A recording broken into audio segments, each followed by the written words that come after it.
विद्यार्थी मित्रांनो, पुन्हा एकदा तुमचं स्वागत आहे. आपण मागच्या भागामध्ये चौकोनाचे गुणधर्म अभ्यासले होते आणि चौकोन म्हणजे ज्याच्या चारही बाजू समान आहेत, एकसारख्या आहेत आणि चारही कोन हे काटकोन आहेत, तो म्हणजे चौकोन असा आपण अभ्यास केला होता. आणि फक्त चौकोनाचा अभ्यास करून आपण थांबून गेलो होतो आणि चौकोनाच्या संबंधातली काही गणितं केली होती. आता आपण चौकोनच परंतु आणखी वेगवेगळ्या चौकोनांचा अभ्यास करणार आहोत. आणि आज हा अभ्यास करताना या उदाहरण संग्रहामध्ये जे जे काही प्रश्न येणार आहेत ते सगळे तुम्हाला पटापटा सोडवता येतील असा आपण प्रयत्न करणार आहोत. मित्रांनो, तुम्हाला चौकोनाचे वेगवेगळे प्रकार म्हणजे कसं आहे की ज्याला चार कोन आहेत ते चौकोन, चार कोन असलेला कुठलाही चौकोन, मग ते कसेही असतील, वेडेवाकडे असतील, सरळ असतील, समान बाजू असतील, समान बाजू नसतील, ते त्या चौकोनाबद्दलची आपल्याला जी काही महत्त्वाकांक्षा असते डोक्यामध्ये की हे कसं सोडवायचं, ते कसं सोडवायचं, ते कसं सोडवायचं, आपण आता ते सांगतो तुम्हाला. मी तुम्हाला सांगणार आहे कसं करायचं ते. हा जो प्रकार आहे चौकोनाचा याला म्हणतात समांतर भुज चौकोन. या चौकोनाचे गुणधर्म लक्षात घ्या बरं का. समांतर भुज चौकोन याच्यामध्ये तुम्हाला दोन शब्द लक्षात आले, समांतर आणि भुज. भुज म्हणजे बाजू. याच्या ज्या बाजू आहेत या चौकोनाच्या, या दोन्ही बाजू आणि ह्या दोन्ही बाजू ह्या समांतर असतात, एकमेकाला समांतर. समांतर याचा अर्थ काय माहिती आहे का, की त्या समांतर रेषा कितीही वाढवल्या, अनंत कितीही वाढवल्या तरी एकमेकांना कधीच मिळत नाहीत. त्यांना समांतर रेषा असं म्हणतात. PS ही एक रेषा आहे आणि QR ही एक रेषा आहे. या दोन रेषा एकमेकांना समांतर आहेत. समांतर भुज चौकोनाचं वैशिष्ट्य लक्षात घ्या. PS ही रेषा समान, त्याला QR ही रेषा समांतर आहे. म्हणजे PS समांतर QR हा यातला एक भाग झाला. PQ आणि SR याही दोन रेषा एकमेकांना समांतर आहेत. म्हणजे समांतर भुज चौकोनामधल्या समोरासमोरच्या किंवा सम्मुख ज्या रेषा असतात त्या एकमेकांना समांतर असतात. लक्षात घ्या, समांतर भुज चौकोनाच्या समोरासमोरच्या बाजू एकमेकांना समांतर असतात. हे या चौकोनाचं वैशिष्ट्य आहे. मग आपला पूर्वी आपण अभ्यास केलेला चौकोन आणि याच्यामध्ये वेगळेपण काय आहे, तर ह्या चौकोनाचे जे कोन आहेत हे काटकोन नाहीत. काटकोन म्हणजे 90 अंश. काटकोन कसा असतो, काटकोन असा असतो 90 अंश चौकोनाचा. हे काटकोन नाहीत हे लक्षात घ्या. त्यामुळे P हा जो कोन आहे तो कसा होतो, QPS हा काटकोन म्हणजे 90 अंशाचा नाही. PSR हा काटकोन किंवा 90 अंशाचा नाही. SRQ हा पण 90 अंशाचा किंवा काटकोन नाही. आणि RQP हा पण काटकोन नाही. त्यामुळे याचं वैशिष्ट्य काय, हा काटकोन नाही. ह्याचे कोन, समोरासमोरचे कोन मात्र समान असतात. हे आणखी याचं वेगळेपण लक्षात घ्या की याचा हा जो कोन आहे, हा कोन आणि हा कोन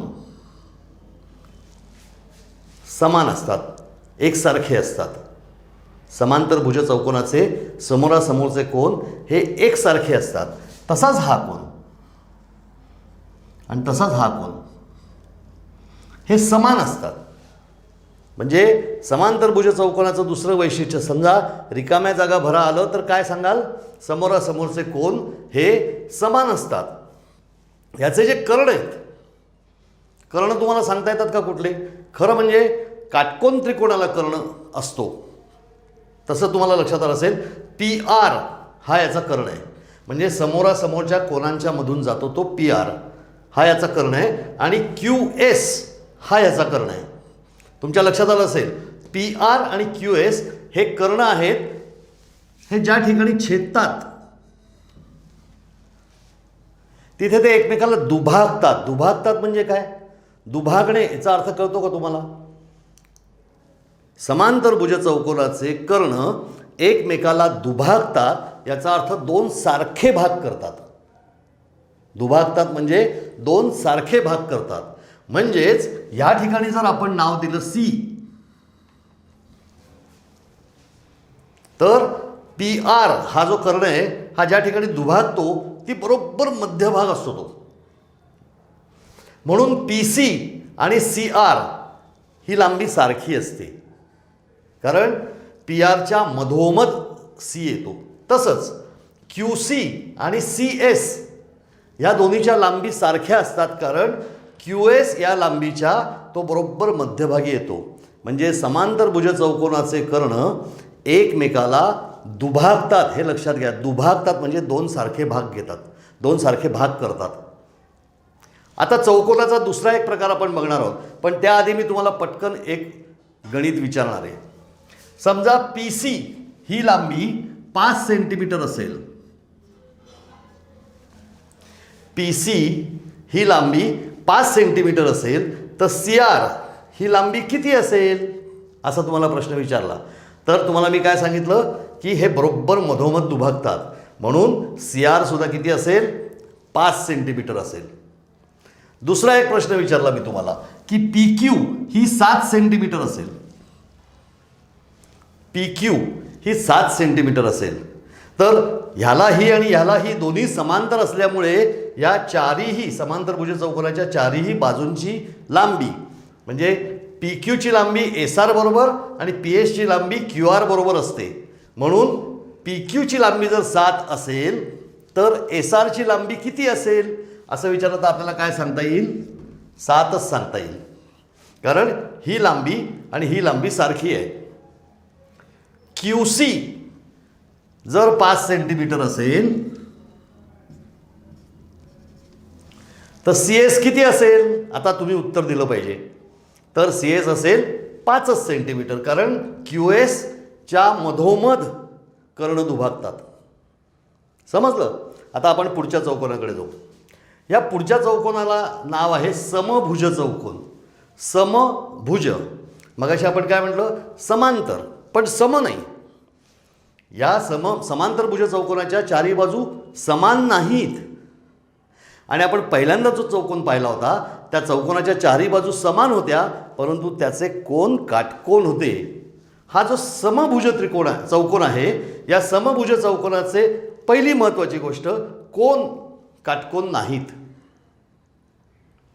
म्हणजे B A D, A B C, A D C हे कोन काटकोन नाहीत. आपण सगळ्यात पहिल्यांदा जो अभ्यास केला होता त्या चौकोनाचे चारी कोन काटकोन होते, तेव्हा समभुज चौकोनाचे चारी कोन काटकोन नाहीत. पण त्या चौकोनाचं वैशिष्ट्य आणि या चौकोनाचं वैशिष्ट्य जुळतंय कुठे, ह्याच्याही चारही बाजू समान असतात. समभुज म्हणजे चारीही बाजू एकसारख्या.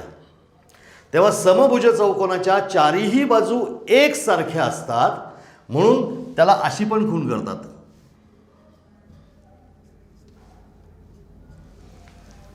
चारीही बाजू एकसारख्या असतात. ह्याचे सुद्धा कर्ण एकमेकाला दुभागतात. आता इथे आपण ABCD नाव घेतलेलं असल्यामुळे हे जिथे दुभागतात तिथे आपण P असा पॉईंट घेऊया.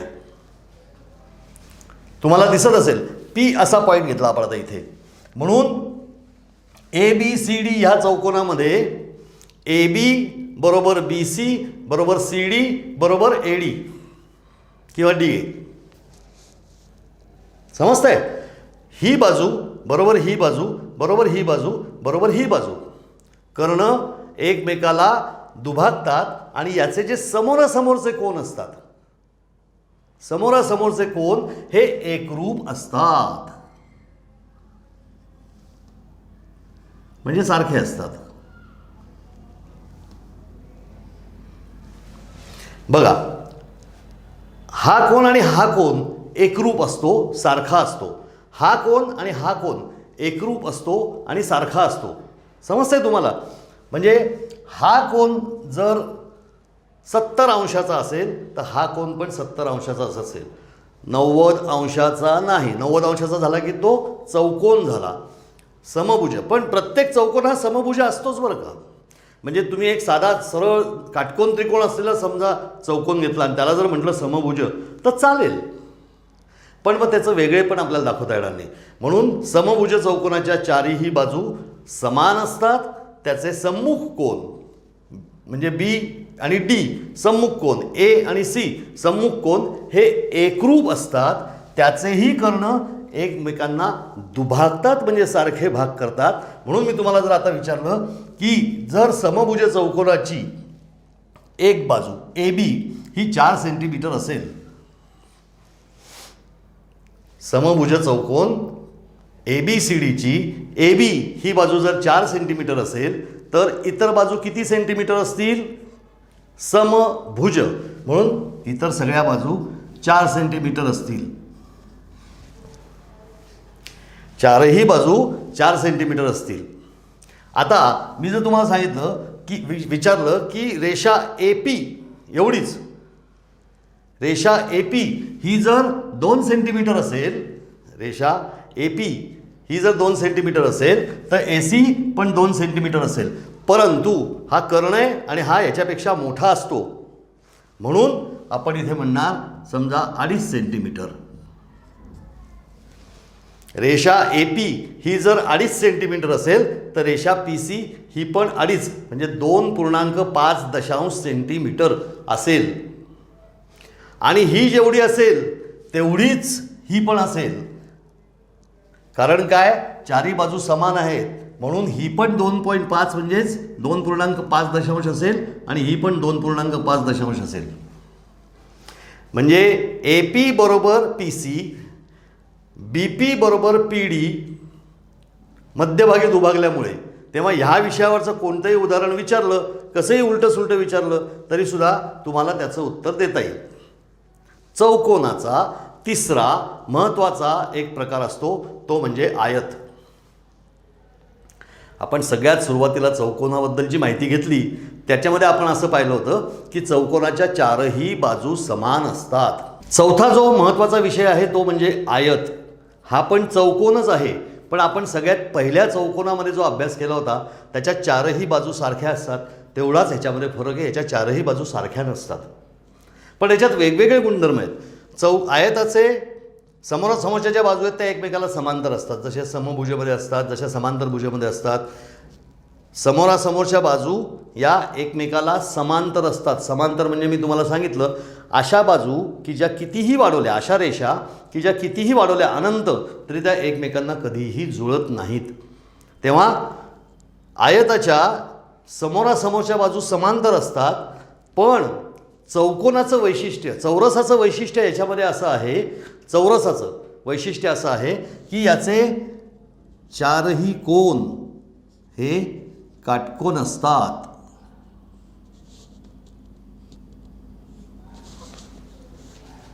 नीट लक्षात घ्या, काटकोन म्हणजे 90 अंशाचे. आयताचे 4ही कोन हे काटकोन म्हणजे 90 अंशांचे असतात. आयताचे सुद्धा कर्ण एकमेकाला दुभागतात. दुभागतात म्हणजे काय मी तुम्हाला सांगितलं, दुभागतात सारखे, दोन्ही बाजू सारख्या असतात. कर्ण जिथे छेदतो त्या छेदलेल्या पॉईंटपासून दोन्ही बाजू सारख्या असतात. आयताचे कर्ण एकमेकांना दुभागतात. त्याचे 4ही कोन हे काटकोन त्रिकोण असतात. काटकोन 4ही कोन, आणि याच्या बाजू समोरासमोरच्या समांतर असतात, म्हणून दोन्ही कर्णसुद्धा समान असतात. दोन्ही कर्ण समान असतात. ह्याच्यामध्ये जसे तुम्हाला कर्ण दिसत आहेत तर हे कमी जास्त होऊ शकतं अंतर. हे अंतर कमी जास्त झालं तर हा कर्ण मोठा, हा कर्ण छोटा होईल. ह्याच्यामध्ये कर्ण समान असतात, तसे याच्यामध्ये सुद्धा कर्ण समान असतात. चौरसामध्ये सुद्धा कर्ण समान असतात. तेव्हा कर्ण समान असतात हे बहुतेक चौकोनांमध्ये आहे, ते लक्षात ठेवा. एक समांतरभुज चौकोन सोडला तर कर्ण समान असतात. आता जर मी तुम्हाला सांगितलं की ही बाजू याची 8 सेंटीमीटर आहे, 8 सेंटीमीटर जर असेल, कुठली बाजू डी जी ही बाजू जर 8 सेंटीमीटर असेल तर ई एफ ही बाजूसुद्धा 8 सेंटीमीटरच असेल. आयताचं वैशिष्ट्य आहे समोरासमोरच्या बाजू समांतर आणि समान असतात. जर डी जी ही बाजू 8 सेंटीमीटर असेल तर ई एफ ही बाजूसुद्धा 8 सेंटीमीटर असेल. पण चौरसामध्ये काय असतं की ही बाजू पण 8 सेंटीमीटर असते. आयतामध्ये तसं नसतं. आयतामध्ये ही बाजू लहान असते. म्हणजे ही बाजू समजा 5 सेंटीमीटर असेल, DE ही बाजू जर 5 सेंटीमीटर असेल तर GF ही बाजूसुद्धा 5 सेंटीमीटर असते. लक्षात घ्या मी काय काय सांगतो. पुन्हा पुन्हा सेंटीमीटर हा शब्द मी पुन्हा पुन्हा वापरतोय कारण तुम्हाला परिमाण द्यावं लागतं. पुढे तुम्हाला जेव्हा याची क्षेत्रफळं काढायची तेव्हा त्या परिमाणाचीच गरज पडणार आहे, तेव्हा परिमाण द्यावं लागतं. मग ते सेंटीमीटर असेल, मीटर असेल, 8 मीटर म्हणा, 8 सेंटीमीटर म्हणा, 8 किलोमीटर म्हणा, हरकत नाही, पण काहीतरी परिमाण द्यावं लागतं. तर DG ही बाजू जर 8 सेंटीमीटर असेल तर EF ही बाजू पण 8 सेंटीमीटर असते. DE ही बाजू जर 5 सेंटीमीटर असेल तर GF ही बाजू पण 5 सेंटीमीटर असते. आता या संपूर्ण कर्णाची लांबी काढायची असेल तर आपल्याला पायथागोरसच्या सिद्धांताने काढता येते. म्हणजे कसं, पायथागोरसचा सिद्धांत काय म्हणतो, 5चा वर्ग अधिक 8चा वर्ग बरोबर कर्णाचा वर्ग. म्हणजे 25 अधिक 64 बरोबर कर्णाचा वर्ग.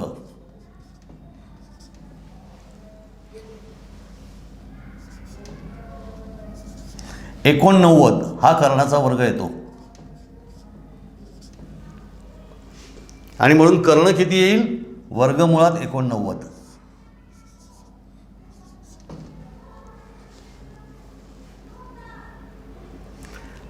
आता बघा 89 हा काही पूर्ण वर्ग नाही आहे.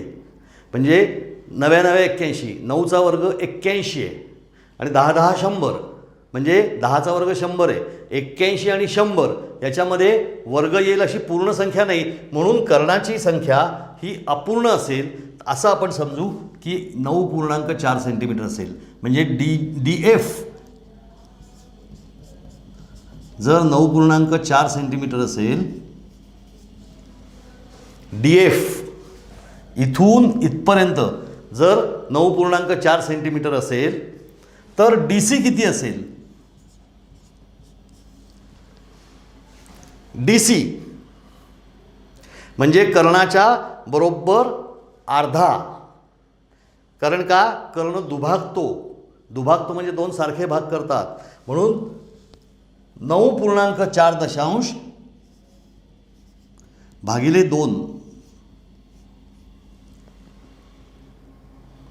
कसं काढाल हे, इथल्या इथे भागाकार करायचा. कसा कराल, 45 दुने 90 आणि 47 दुने 94. पण तुम्हाला इथे करताना असं करता येतं की 4.7, 9.4 भागिले 2 4.7 म्हणजे DC येईल 4.7, CF येईल 4.7 आणि कर्ण सारखे असतात. सारखे असल्यामुळे EC येईल 4.7 आणि CG किंवा GC येईल 4.7. परीक्षेमध्ये जर अशा प्रकारची कुठली गणित आली ना, पटकन असा एक काढून घ्यायचा. समजा आयताबद्दल प्रश्न आले तर आयत काढून घ्यायचा, समांतरभुज चौकोनाबद्दल आले तर समांतरभुज चौकोन काढून घ्यायचा, समभुज चौकोनाबद्दल आले तर समभुज चौकोन काढून घ्यायचा कागदावर पटकन, आणि चौरसाबद्दल आले तर चौरस काढून घ्यायचा. त्याला पटापट त्यांनी जे गणितामध्ये दिलेली असतील ती नावं, PQRS असतील, ABCD असतील, DEFG असतील, काय जे असतील ती नावं देऊन टाकायची, पटापटा कर्ण काढून घ्यायचे आणि ते झाल्यानंतर मग ते गणित सोडवायला घ्यायचं. म्हणजे तुम्हाला ते अगदी सोपं होईल. कारण परीक्षेमध्ये काय विचारतात की जर PR 10 सेंटीमीटर असेल तर PC किती असेल असं विचारतात. मग आपल्याला नुसतं असं विचारलं तर आपल्याला ते पटकन डोक्यात येत नाही. पण जर असं पटकन एक समांतरभुज चौकोन काढला, त्याला PQRS अशी नावं दिली तर PR म्हणजे कोणतीही पटकन समजतं. त्यामुळे हे सगळे गुणधर्म जर लक्षात ठेवले आपण तर या गुणधर्मांनुसार चौरस, समांतरभुज चौकोन, समभुज चौकोन आणि आयत या चारीच्या संदर्भात आलेले, म्हणजे त्यांच्या गुणधर्मांच्या संदर्भात आलेले कुठलेही प्रश्न असतील किंवा कुठलीही गणित असतील तर ती तुम्हाला सोडवता येतील. आता चौरसाचे गुणधर्म पुन्हा एकदा आठवा. चारी बाजू समान असतात, चारी कोण काटकोन असतात आणि कर्ण एकमेकाला दुभागतात. हे आपण चौरसाचे गुणधर्म पाहिले. आता समांतरभुज चौकोनाचे गुणधर्म मी तुम्हाला सांगितले, समभुज चौकोनाचे गुणधर्म तुम्हाला सांगितले, आयताचे गुणधर्म मी तुम्हाला सांगितले. हे गुणधर्म आपण का अभ्यासतो आहोत? कारण पुढे कधी कधी आपल्याला याच्या कर्णाबद्दलची गणितं करावी लागतात, पुढे कधी कधी आपल्याला क्षेत्रफळाची गणितं करावी लागतात आणि या क्षेत्रफळाकरता जी वेगवेगळी सूत्रं असतात त्या सूत्रांचा आपल्याला अभ्यास करायचा आहे. म्हणजे समांतरभुज चौकोनाचं क्षेत्रफळ आणि आयताचं क्षेत्रफळ याची सूत्रं वेगळी असतात. का वेगळी असतात? त्याला काही कारणं आहेत. प्रत्येकाचे मी तुम्हाला ते क्षेत्रफळ शिकवीन त्यावेळेस तुम्हाला सांगणार आहे. पण आता एक लक्षात घ्या की आज ह्या ठिकाणी आपण चौकोनाचे गुणधर्म हा विषय संपवतोय.